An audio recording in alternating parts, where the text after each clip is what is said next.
Hey, welcome to another sneaker video. This time I'm looking at a pair of Converse, and it is the Converse Accelerator RS1 from 1992, 1991, somewhere in there. And I was doing a bit of research on another pair of Converse from around this time, and I figured why not just do an eBay search for the RS1. And to my surprise, a pair came up in my size 8, because they usually go up half a size for vintage shoes, and no one had bid on them. So I put my bid in, and I think I was up against one other person, and I got them shipped for 70 or 80 bucks, somewhere in there. Very happy with them. I think they were a display sample. They had a little bit of dirt on the outsole here, but it was very easy to clean up. And they come with the original laces and the original insoles. Just a very cool shoe, very early 90s. It's got that high top design, a lot of kind of classic lines from around that time, part of the Cons line, which I'll touch upon in a minute. And of course you've got that early 90s Converse React Juice, part of the Converse React system, which, like any other system like Hexalite, like Air, is supposed to give the wearer some added cushioning and a little bit more bounce when they're on the court or running or doing whatever, any kind of sports or physical activity. As for Converse itself, it was founded in 1908.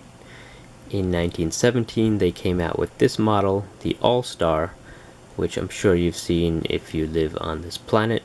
It's a very, very, very popular shoe. A basketball player by the name of Charles Chuck Taylor came into their office one day and he complained of sore feet, according to Wikipedia. They made him a salesman, and then in 1932 they put his name on this very familiar round tag here, the Converse Chuck Taylor All-Star tag. So they continue to make these to this day, even though Converse had been bought out by Nike in 2003, I believe. By the early 80s, Converse had signed on some pretty notable players like Magic Johnson and Larry Bird, and in 1986 the company released the Weapon basketball sneaker, which was pretty heavily endorsed by both players. But they also released the Converse Cons, which was a more lightweight basketball shoe and lesser well known, but it spawned the whole Cons line of sneakers, which is one of my favorite lines of sneakers from the late 80s and early 90s. They just had a lot of cool, super high top, just classic designs that I really liked. And while they were never as popular as Air Jordans or Reebok Pumps, which was part of the problem for Converse at that time, they were still great quality shoes. And when I'm talking about high tops, I'm talking about Nike Air Command Force High or Reebok Pump High, the original pump. With a slew of new technologies from other brands, more lightweight materials, better cushioning, inflation devices, and so on and so forth, Converse decided it needed to act, and it came out with the React Juice, or React system. And as you can see here, this bubble used to be yellow, and if it had liquid in it at some point, I'm pretty sure it evaporated, and this is what's left over. This is not uncommon to see or to find on vintage Converse sneakers with the React Juice. So as I said before, it was supposed to give you more cushioning, a little more bounce, and you might be more familiar with the Aerojam, which came out in the early 90s. This is the retro pair that came out last year. It was worn by Larry Johnson, or Grandmama, and it's probably one of the better well-known Converse sneakers from the early 90s.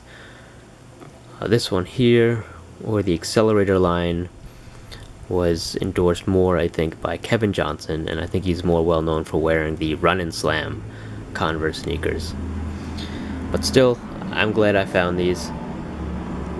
These don't come up very often, If you're looking for a pair, I always say go half size up with vintage shoes. Really can't give you a price, I don't know.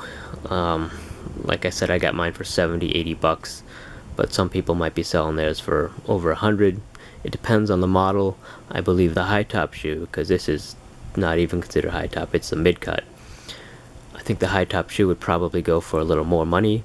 You can find lower top or low top cons from the 80s and 90s, part of I think the ERX line, still part of the cons line. You can find those for around, you could probably get them for about 50 bucks to 100 bucks. But for me, I love the high tops. And just to do a comparison here, compare the RS1 to the Air Force One. And this is a high top Air Force One. This one came out in 1998. So you can see the difference here. This is considered high top. This is considered mid top for the early 90s. So that gives you an idea of how tall shoes were.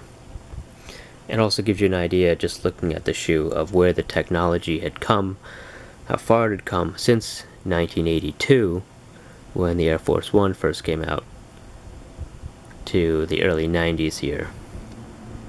Just totally different style. It's a lot more lightweight. It's a lot more comfortable. So that's about it for this video. I hope you enjoyed taking a look at the Converse Accelerator RS1. Leave a comment, subscribe, and as always, have a great day.